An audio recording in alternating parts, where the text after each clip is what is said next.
sports listeners. I'm your host, Erica, the Queen of Teen. Please tune in every single Tuesday. This whole hour of Santa Barbara teen athletes. Woo! And we're talking all athletes. Good morning. You've landed on Teen Sports Radio. You're either on AM, FM, or Eternity Ready Radio. And little love out there to Jeremiah Ferris. Thank you, Jeremiah, for all of the support for Eternity Ready Radio, and also now Eternity Ready Radio Africa. So Teen Sports Radio is way global. I'm really excited. We got a full house today, but we've got Dominique. She is en route. She's actually at the Something's Good Organic. And what do you want to talk about, Dominique? Well, so here's the farm. And if you're on Zoom, and I've come to pick up my CSA package, unfortunately, I was supposed to pick it up on Wednesday, but Carolyn was kind. So this is my box. Oh my gosh. I've got lettuce. I've got asparagus. And wow. Radishes, huge radishes. Kale, look at that. Gorgeous, gorgeous. Purple cabbage, and oh my gosh, potatoes, sweet potatoes, cauliflower. So I just wanted to give a shout out to Something Good Organic. Thank you so much, Carolyn Givens. Woo! Well, Alex is all, well, you inspired me to go mobile, on this because of what you're doing with your practice right now, Alex, because you're focusing on food. And teen athletes need good food. They need to know where the food came from. So getting local organic produce, that's a good way to start your day every day, whether you throw the fruit and the vegetables in a smoothie or grill it, broil it. What do you say, Alex? Yeah, this is Alex, Fit for Life 805. Thanks for having me on Teen Sports Radio. Absolutely. If you can go to organic and then definitely supporting those local farmers, going directly from farm to table to your table and cutting out the middleman of Trader Joe's and what other places you may shop at. I think that's the best approach. Right now, I'm working on foods that have protein. So asparagus, spinach, kale, Brussels sprouts, broccoli, they all help. Sweet potatoes are great for magnesium and potassium. Women, the elderly women, if you get in menopause, but for young athletes, sweet potatoes are a super food. They can be a little tricky. Not everyone likes sweet potatoes, but I think they're delicious. So nice. Sweet potato fries. Anthony's all excited. No, you're not digging it, Anthony. In the house. Anthony, you're going to come over this weekend. I'm going to roast you some sweet potatoes. No, thank you. I'll eat some trees, though. Any potato will work, man. If you don't like sweet potatoes, just the more whole foods, the better.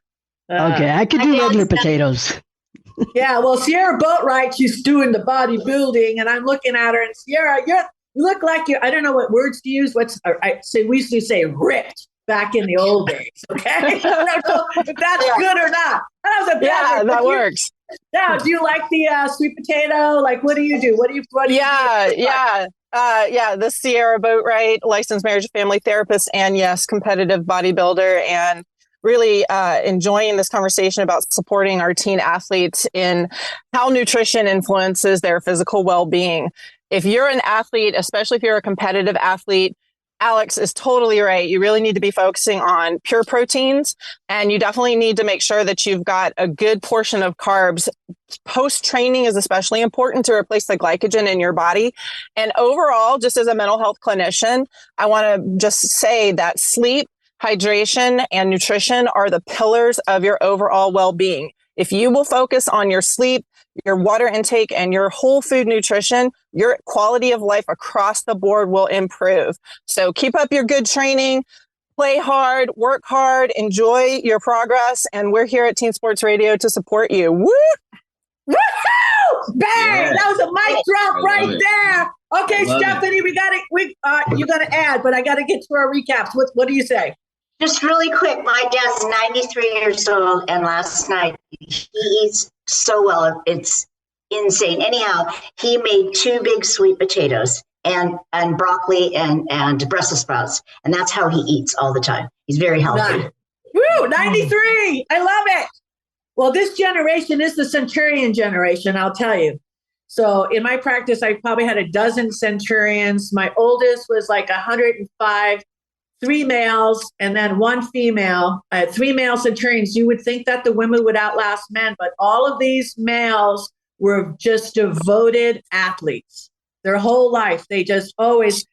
I had one on his 100th birthday. He started his day by mowing his lawn. All right, there you go. Wow. That's it. So, all right, let's do this. We've got Romy Davies, Valeria Romo, Sean Walters, Ambrose Partee, Sammy Schaefer. They're in the wings. They're in the house. We're going to start off with Santa Barbara High School. Romy, what's going on? Thank you, Erica, and hello, everyone. This is Romy Davies, Santa Barbara High School senior, reporting back from Santa Barbara, California, with this week's SB Dawn Sports Recap, which goes out to my friend Hudson. In volleyball news, the boys beat their rivals San Marcos at the Tournament of Champions on Saturday, as well as receiving a pep talk from volleyball legend and Santa Barbara alum Karch Kareli. Unfortunately, though, the boys ended up losing to the powerful and experienced Newport Harbor. Were swept 25-18, 25-18, and 25-21. In track news, Andreas Dibdahl performed well in another big meet over the weekend, running a personal best and finishing 3rd in the Invitational Mile on Friday. He also placed 5th in the Invitational 800 meters in another personal record on Saturday at the Mount Sac Relays in Walnut. The previous week, he had won his heat in the mile and finished 2nd overall at the Arcadia Invitational. Coach Olivia Perdices said it was a great weekend for him, and to walk away with 2 personal records after his first back-to-back race was phenomenal, so good job to him. In baseball news, the boys incredibly beat Buena 4-3 this Thursday.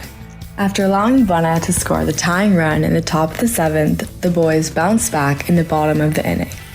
Kai Molt stole 3rd base with 2 outs, and cleanup hitter Liam Keithley hit a bloop single to center fields for a walk-off victory at Eddie Matthews Field on Friday. Santa Barbara and San Marcos play their 2-game series next week, and Buena and San Marcos play twice in the final week of the regular season. That's it for this week's SB Dawn's recap, and see you next time. Thank you, Romy. DP High School Chargers, Valeria Romo. What's going on? Thanks, Erica. And hey, everyone. I'm Valeria Tiburcio Romo, and I'm back with this week's Charger recap. Starting off with girls softball. They played against Rio Mesa with the final score of 3-1. The Chargers did not win this game. This unfortunately ends their undefeated league streak, making their league record now 7-1.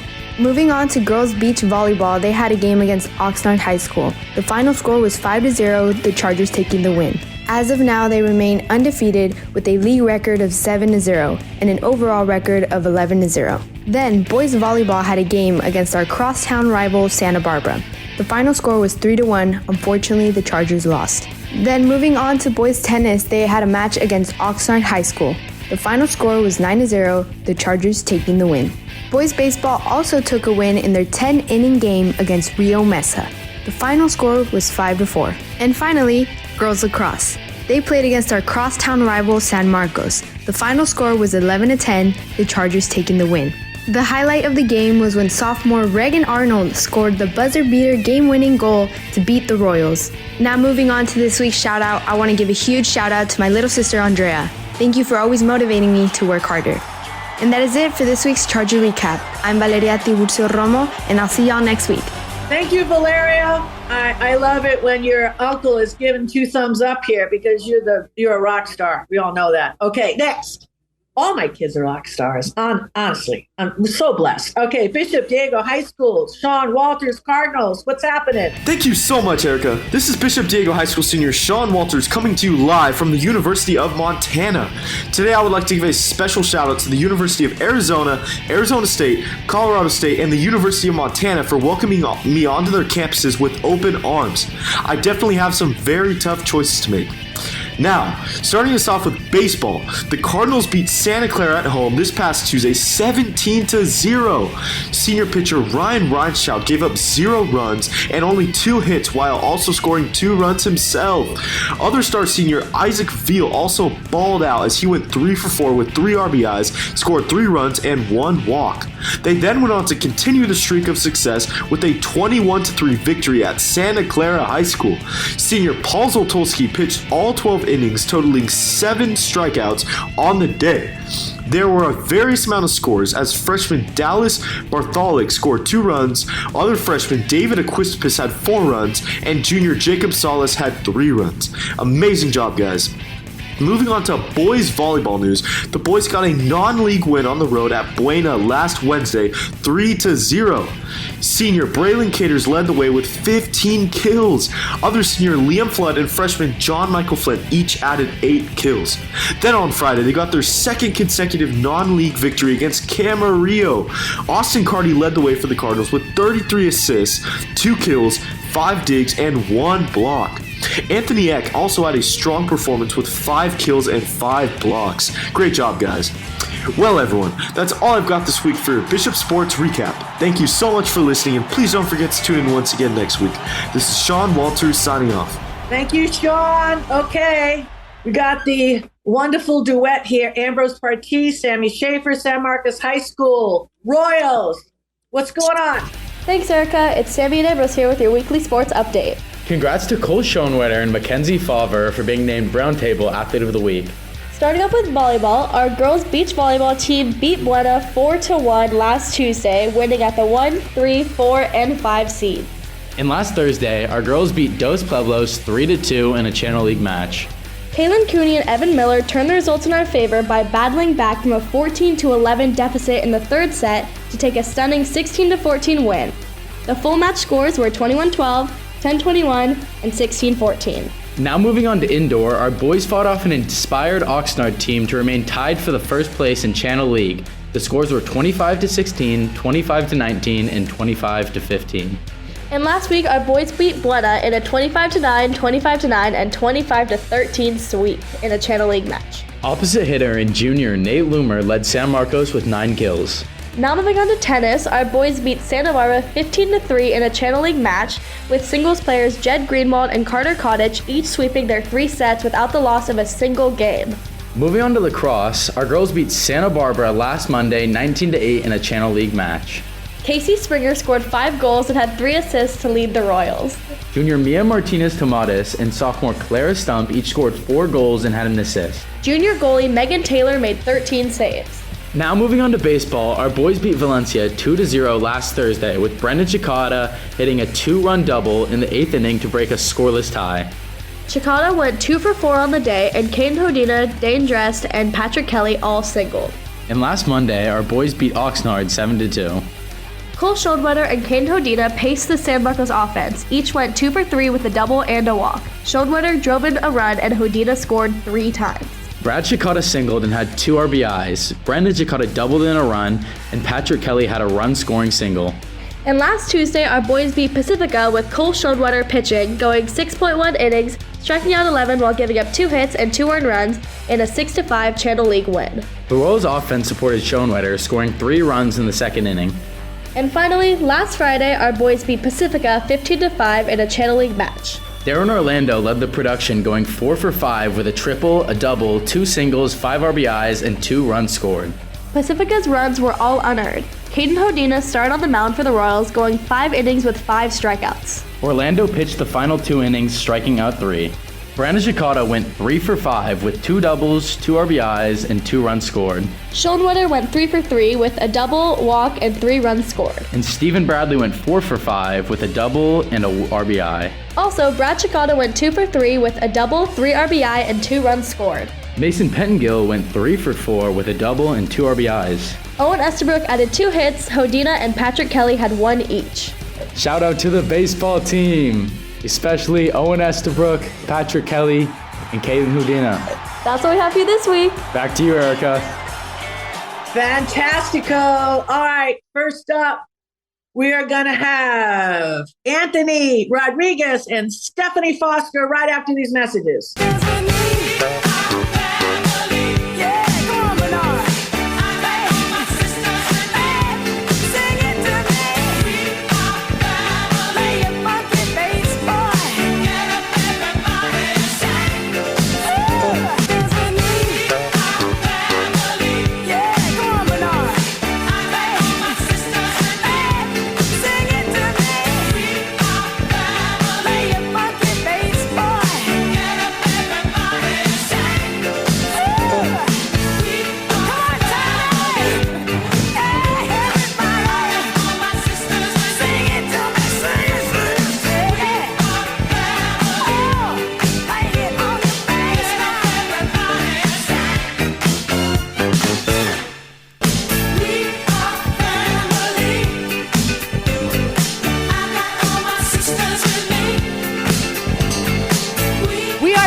This is Santa Barbara Teen Sports Radio Show. I am your host, Erica, the Queen of Teen. Please tune in every single Tuesday, 9 a.m. Hey everyone, this is Anthony Rodriguez from the Food Bank of Santa Barbara County, and we wanted to talk a little bit today about our kids in the schools.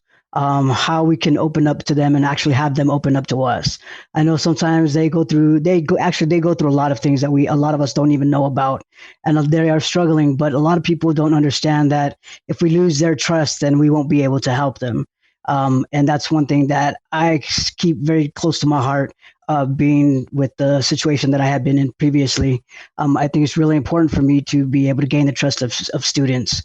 And with all the things happening, drugs, shootings, anger, depression, there's so many things that people are getting judged by. And that's another thing that I think we also need to address, is not to have so much stigma around the mental health issue or concerns. It's okay not to be okay. It's okay to ask for help. Asking for help is one of the strongest things that anybody can do, but it's also the hardest things that somebody can do. And it sometimes it makes it difficult, but I feel that we really need to discuss this a lot more so we can let people know that they can say something. And having a mental health condition is just like having diabetes. It's a health condition. And if we can let people know that they can get support, they can get help, just like they do for diabetes. I mean, it's the same exact thing, but if we don't ask for help, then it's going to be more difficult to be okay. Stephanie, what would you like to say? I agree with you 100%. And having the teens be able to trust you and know that you're going to be there for them. And they'll be more likely, of course, to open up if they feel that trust. I ponder over most kids that I've known and I've dealt with, including my son, when they want help, there's got to be somebody, hopefully, that can address them, talk to them on the phone right away. Because if they get set off, or they have to get a call back, or they get a recording, they lose their vulnerability to open up. And then that leads to the destructive behavior that can continue on and on and on. I feel that when kids reach out for help, it's after an event that happened, after they've partied hard and they wake up feeling remorseful, or after they've done something that makes them feel remorseful. And it's not like the intervention, how it used to be, like AA, you could do an intervention, and it's just different. And so the need to get to that kid or whatever, teenager or whatever, needs to be right away, I think. Yeah. So that's what I think we're trying to work out. We're trying to develop that, I believe. Yeah. Yeah, I mean, I'm reflecting back on the school-based programs that I was a part of in my associate years, and I mean the high school age group, especially, and the transitional age youth group is challenging because they have the power to consent for their own treatment. Right. And yet, if they don't feel that safety, if they feel like the system is poised to pounce on a situation that might get them in trouble or get other people in trouble or risk their families' safety, we have lots of different socio-political arrangements of families, multi-generational families. Sometimes, there's other risks that these kids are balancing. And so when it comes, sometimes you'll hear people say, why wasn't someone there to intervene? Sometimes we are there as therapists, as academic counselors, as teachers, and even as parents. And yet, if the child or the youth feels in any way that some of their social or familial supports are going to be at risk, they will sacrifice themselves in cases to protect those people. So just, putting it out there that for any athletes or teens that are listening to this program, just know that the people around you care deeply about your safety and well-being. And we will do everything that we can to protect your confidentiality and your safety and the safety of the people that you love. And at the same time, sometimes the changes that need to be made for you to move out of the painful place you're in takes courage, and we will walk through that with you. But just know that, like, whether you're at school or you're in a club or, you know, you're just out there in the world, like, there are people ready and willing to help you. And we just need you to reach out and let us know. Or if we reach out to you, like, give us a chance to help. Nice. Adele. Yeah. Yeah, I agree with what everybody said. And I'm excited that at age 12, kids can consent for treatment, because that's a big deal, moving in the right direction of kids getting help. And trust is very important, and confidentiality is important. Mm-hmm. And I think we need to explain the limits of confidentiality very clearly, so that kids know what they can and cannot say. And if they know that, they can withhold certain things that will protect their family, maybe sacrifice themselves, but at least they're willing to trust enough, knowing what they can say. And I think confidentiality is super important, knowing that we're not going to run and tell their parents or the school authorities for most things. There's just a few reasons we would break confidentiality, right? Yeah. So, and I think the school is the first line of defense, because kids spend so much time at school. So go to your school counselor, go to your teacher, go to the principal, and hopefully those people have a list of resources. If this, you know, I've worked in school-based programs too, and a lot of times there is a little bit of a waiting list, but there are other community resources like the one in Torrance that I was telling you about. So I think that the school administrators, teachers, counselors all need those lists. There's also teen helplines, Stephanie. I know we have one where you can call right away and talk to somebody. It's not ideal. That's not treatment, but at least they're reaching out, and maybe that person on that helpline can get them hooked up with help. So I think it's a community effort. And Alex, you work with kids every single day. So, and you're a trainer, and you're their confidant, and you're their coach. So, I mean, you wouldn't get all the feedback that you get with the hundreds and hundreds and hundreds of kids you've coached, probably 1,000 kids over the last 20 years. Well, how do you handle it? It's a struggle. It's a challenge. I think kids have, it's a fear. They're acting out of fear. They're scared. There's a stigma to therapy. When we hear people are in therapy, there's a certain response that people will give you. Like, oh, you're in therapy? And it starts. I tell everybody I'm in therapy. I love it. But like, people will judge you, and it's unfortunate. And these kids will learn from the top, from their parents, from adults. Oh gosh, adults are judging other adults. So imagine what these kids are going to think of me being in therapy. Oh, I can't let my buddy know I'm in therapy. And he's not going to think I'm cool. Well, I think, don't you think it goes down from the parents? Because as a single mom, when my kids were 6 and 3, I shot them right into therapy. I mean, both of my kids have been in therapy, and I don't want to say therapy, say like talk to somebody. And I say, I make an appointment. I said, okay, you're going to talk to there's different therapists. I mean, there's a Sierra Boatwright has a different technique than Adele. Okay, we've got a lot of different therapists here on the show. And you just got to find, you don't want to put a circle in a square. What's the saying? A round peg in a square hole, or whatever. I have ADHD, so I'm going to mix everything up. But you'll find that person, and maybe that's not the right person. Maybe you need a younger or an older, but that's the key. The fun part is the journey to find the person that you're comfortable with. Stephanie, you've gone through, talked to different kinds of people. I think, who has not seen a therapist in our group? Everybody is here that's been a therapy. I recommend it. It changed. I should have done it earlier. Kids, if you're listening, I should have done it when I was in high school. It wasn't there for me. My dad used to beat the hell out of me. I should have seen someone. I should have saw a therapist. I was scared. I was scared for what was going to happen to my family. And a lot of, especially I was scared my dad's going to get arrested. My mom was going to struggle, be a single parent. The life we were living with the financial support my dad was providing. He was a great supporter financially. He gave me everything I wanted, but physically, emotionally, he was not that kind of dad. We had the same I learned how not to be as a human being, as an adult. I learned from him, but kids, go to therapy. If you think you need it, you probably do. Go for it. Everybody needs it. Yes, I still go. So thank you. Yes. Anthony, wrap it up. We've got a lot of show. Oops, Anthony's here. He's not here. Anthony, wrap it up. I'm here. Okay. Yeah. So go to break. Wrap it up.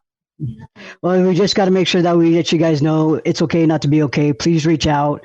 Don't be afraid. If you guys are at any of the schools here in the county, you guys can actually go and ask them to speak to me, Anthony Rodriguez, and they'll call me and I can go in and speak to you and be that bridge, just so you guys feel comfortable. So please, if you need anything, just ask. Yeah. Nice. Oh, wow. Good time to take a break. Stay here. Dance for me, dance for me, dance for me. Oh, oh, oh, oh, oh, oh. I never seen anybody do the things you do before. They say, move for me, move for me, move for me, yeah, yeah. And when you're done, I'll make you do it all again. Dance for me, dance for me, dance for me, oh, oh. I never seen anybody do the things you do before. They say, move for me, move for me, move for me, eh, eh. And when you're done, I'll make you do it all again. I said, We are back, and this is Santa Barbara Teen Sports Radio Show. I am your host, Erica, the Queen of Teen. Please tune in every single Tuesday, 9 a.m. Hello, this is Dominique Hackett with Santa Barbara Wellness Center, and I wanted to talk to teens and family members about the upcoming Arbor Day. So there's a lot in the news about Earth Day and everything that happens on the 28th, but on the 22nd. But the 28th is actually Arbor Day, which was set in motion basically way back in 1870 by a journalist, I think in Nebraska City, Julius Morton. And he just felt that trees were so important that people need to recognize. So arbor in Latin means tree. And so Arbor Day is about trees. And I wanted everyone to know trees have superpowers. So here's really fast some of the superpowers. So we all know that trees, produce oxygen, right? About 20% of the Earth's oxygen comes from trees. But also trees help clean the air. So they provide oxygen, they clean the air. Trees also help to clean our drinking water. So as water sinks into the ground, the tree's roots act as a filtration system and pull out some of the chemicals that were filtering through our water system. Trees, obviously, they provide cooling, but they also they kind of balance out the cooling and the heating. So there are landscape architects that specialize in positioning where the trees should be on the property to reduce the energy costs of a home or a building. So trees also help mitigate the effects of climate change.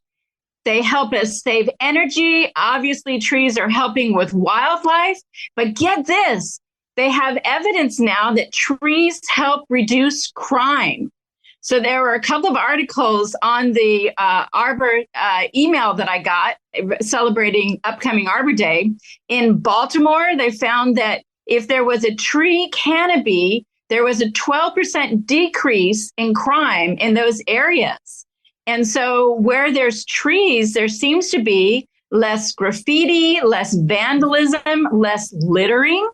So, and then in Chicago, the public housing, they did a research report, and they found that when there's trees in the public housing areas, there are 25% fewer acts of domestic aggression and violence. Wow. So trees have superpowers, and they are a great investment for our public spaces. Sierra, I know you're a tree hugger. Yeah, indeed. Beyond just being a shreddy gym rat therapist, I'm also a nature-based psychotherapist, and you're absolutely right on all those points.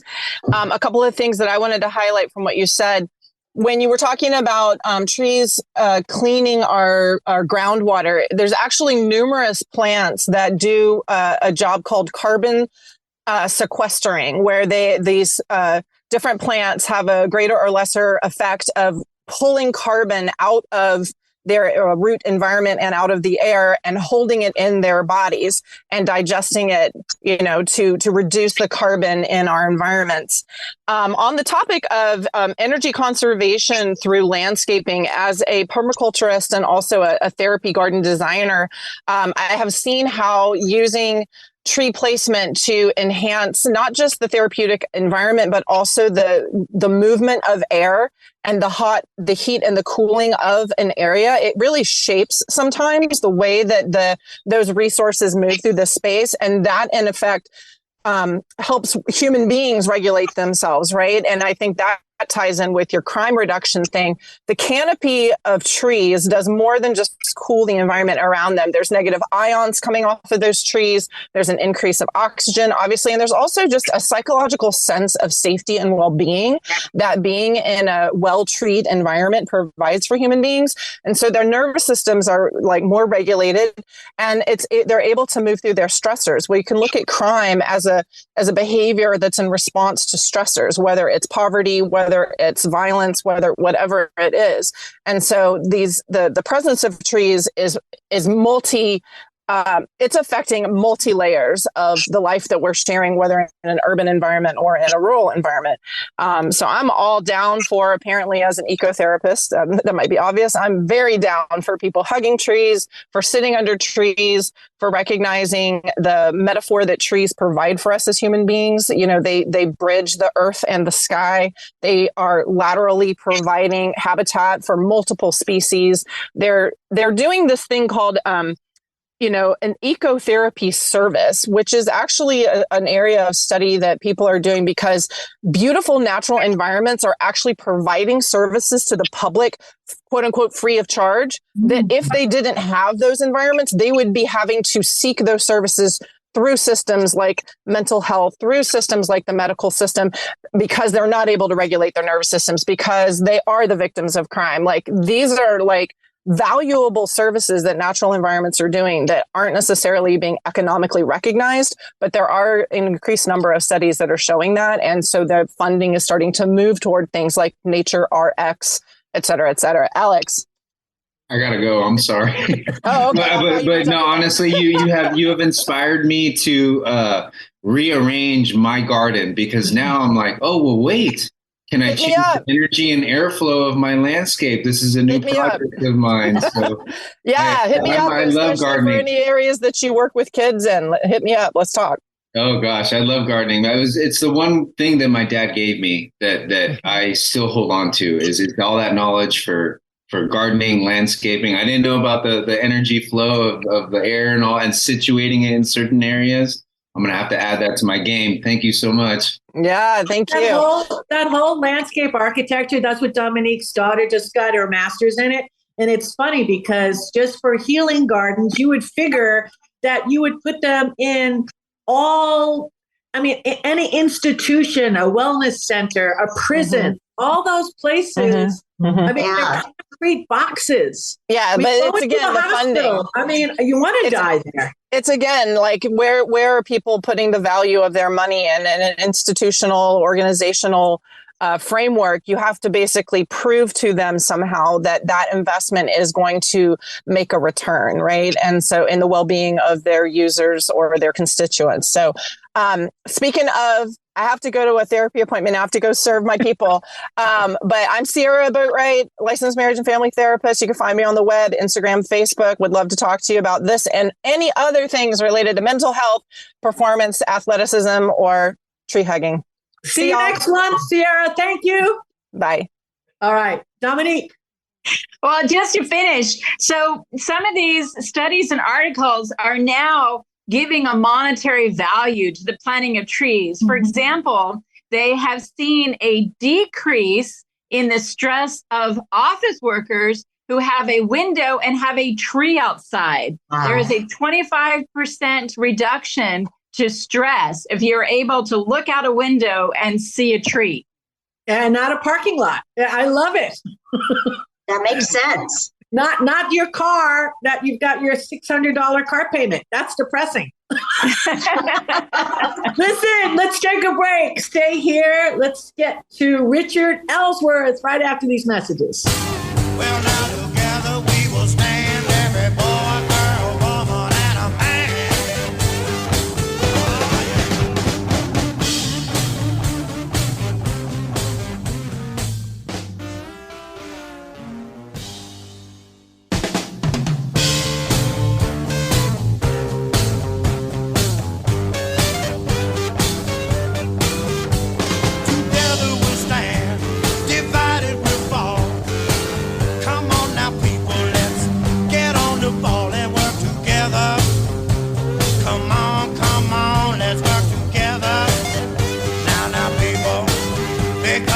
together we will stand, every boy, every girl, and a man. We are back, and this is Santa Barbara Teen Sports Radio Show. I am your host, Erica, the Queen of Teen. Please tune in Every single Tuesday. 9 a.m. Welcome back, everyone. This is Richard Ellsworth, and I am coming to you live from Life Chiropractic West College up in Hayward. And Dominique, you were just talking to me over break about an article that you read, and I was wondering if you could talk a little bit more about that. Yeah, I'm always watching what's happening with food, and especially the food that maybe you would get at a fast food restaurant, or maybe it's some new product at the grocery store. And I read an article about lab grown meat. So I believe, if I'm not mistaken, the FDA is giving approvals for companies to get going. I think one company in particular was called Good Meat, to start producing lab grown meat. It should be called fake meat. Well, no, fake. Okay, fake meat is usually the vegetarian version, which means that it's not meat. All right. So this is called good meat because it literally is meat. But what I didn't know, lab grown meat, they literally take what is considered in biology cancerous cells. So they take cancerous cells because a cancerous cell, and Richard, you can explain this better than I can, apparently grows. You just have to give it food and then it grows. So like essentially, maybe Richard comment, but essentially we're going to be, going to restaurants and stuff and purchasing cancer meat to eat. That just doesn't sound good. Can you explain more if you know anything about this? I want to buy a cow. I'm Googling. Yeah. That's it. Yeah. So let's start with cancer cells, right? So cancer cells are really interesting because we do have them in our body at all times.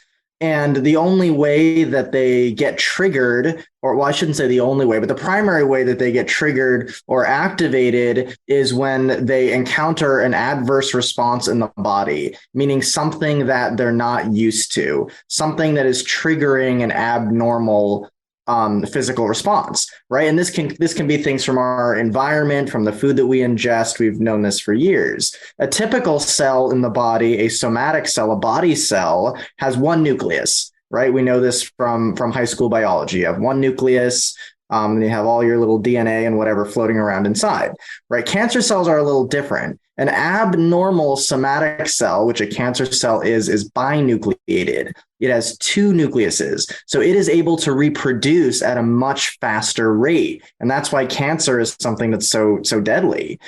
So the interesting thing is that anything that we put in our body or anything that we have contact with, even if we touch something, our DNA in our body is having a response to that. I know it sounds very strange, but I have a feather in front of me. If I were to touch this feather, that information, all the information that this feather is carrying is transmitting a signal to the cells in my body, to DNA. This is a fairly new field called epigenetics. It's not terribly new, but fairly new. And epigenetics is basically saying that, yes, even though we all have a genetic code that's already established, the expression of those genes, whether they are active and displaying a trait, a polymorphism, or if they're not doing that, is determined by our mood, by our environment, by the food that we eat, by a million different factors, by the things that we touch. Someone's DNA is actually expressing different traits if they own a dog. Right? I mean, it's crazy just how sensitive our bodies actually are. So I would speculate, I wonder what it would be like if you're taking a meat product that is essentially based from cancer cells, if I have that right. What you're doing is, I would say, is you're giving your body the signature or vibrational signature of the frequency of a cancer cell. So what effect that's going to have in the body, I don't know. I would posit that those cancer cells that you already have in their body might start to recognize those as other cancer cells and be stimulated to proliferate or start expressing themselves as polymorphisms. And then you can end up with tumors and such. I don't know. but it's definitely something worth thinking about. I mean, ideally, we want to be always focusing on natural products, right? Because specifically ones that are in our environment, right? We've been hearing for years now. I remember a long time ago, at least when I was a kid, it started off with always eat local honey, right? Because the bees are pollinating the flowers that are in your area, and then it's acclimating you to allergies. Well, it applies to everything. Eating local produce, right? That comes from the soil that you're breathing on a regular basis, right? Adapting your body into your environment has been shown to be the best way for health. On the flip side, there's something else that happens to our cells in the body when exposed to something that's toxic that can actually be positive. So sometimes when we're exposed to something that's toxic, our cells actually develop even stronger to create a resilience to those things. It's a process called hormesis. This can be, it's kind of popular with taking ice baths or sitting in a sauna, right? Hot, cold exposure is a therapy that people use to train their cells to produce energy faster. So like the Wilhelm, where you go into a cold shower for like 6 minutes. Yeah, the Wim Hof idea, right? That's it. It's that same sort of idea, right? Thank you for correcting us. This is nice. Wilhelm. Wim Hof. That was my grandfather's name. What are you doing? but this is the idea, right? That sometimes exposure to a small amount of something toxic can actually improve our system over time. So there's still obviously a lot of research and science to be done into this. I can't imagine in a million years that being exposed to anything growing from cancer cells is a positive thing, but I don't know enough about it. And it would be really interesting to start following those studies as they come out. But as always, my advice to everybody is to just be really, really conscious of what you're putting in your body. Those same old guidelines about looking at the back of whatever it is you're eating, reading the ingredients. And if you don't know a word or there's a word in there you can't pronounce, don't eat it. Right. If you can't pronounce it, your gut bacteria may not be able to understand it either. There you go. That's a good way to say it. See, we didn't have all this when we were growing up. In teens and teen athletes, we got Whole Foods. And now Whole Foods is, a big chain because, to say. Yeah. So it's scary stuff. I mean, I haven't had a chicken McNugget in probably 20 years. I'm definitely never going to touch that stuff again. I don't want anything, just the thought of what's happening. And I don't care, teen athletes, young adults, parents, grandparents, we just need to know what information is out there. And like you say, read the ingredients, look at the box. But last time we went to Trader Joe's, I really did see a lot of people reading. I was shocked. Yeah, reading the ingredients. I was so great. And Trader Joe's was I like Trader Joe's. Yeah. But I was really surprised at how many people were reading. I've never seen so many. I think Trader Joe's has that kind of clientele as well. So yeah, I was happy to see that. The other thing to give a shout outs to Trader Joe's, if you're like really relaxed and chill while you're doing your shopping and stuff, usually you can say something to a person who's in that aisle. Hey, have you tried this product? And they'll share with you if they liked that particular food or not. Usually people are very kind. Yeah. To shop at Trader Joe's. It is kind of like it's a community country store. Yeah, definitely. Really good. Yeah. Shout out to Trader Joe's. Definitely. Good chatter. Thank you so much, Richard. Absolutely. Wow. Go ahead. You want to say something? We got about 20 seconds. We have a second left. So I just wanted to say real quick, in light of all that, what type of meat should you be eating as a teen athlete? Grass-fed. Right. That's always going to be our focus for eating healthy meat is always going to be grass fed. And that goes for not just athletes, but everybody. But specifically as athletes, when you're trying to increase that testosterone, you're trying to get more protein in quickly, trying to get that blood flowing, getting the iron, the iodine in there. You want to be focusing on those grass fed proteins for sure. Right. And then can't forget our Carolyn Given, Something's Good Organic, our local produce farm, which is awesome. And we love her. We love you, Richard. Thank you again, as always. We'll see you next week. Absolutely. Nice. All right, stay here. We'll be back with more after these messages.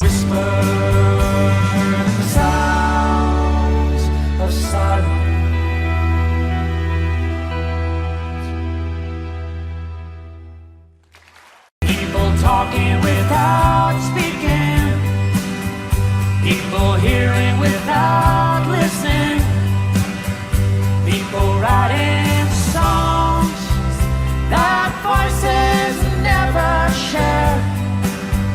No one dared disturb the sounds of silence.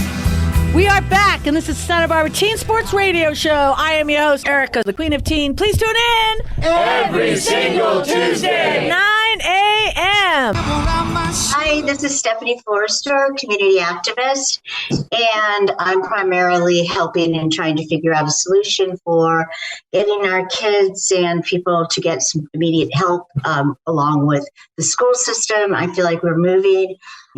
We have a new superintendent that's in charge of this. Her name's Melissa Wilkins, and she's starting a project. And I do believe that Anthony has started it, and I do see some positive movement. And after talking to Melissa, we might have some volunteers that can answer the telephone and navigate for people when the phone cannot be picked up and put to the right person. So bottom line, really quick, the hard numbers for Santa Barbara County are what? We had an increase. We know that, right? How big was it?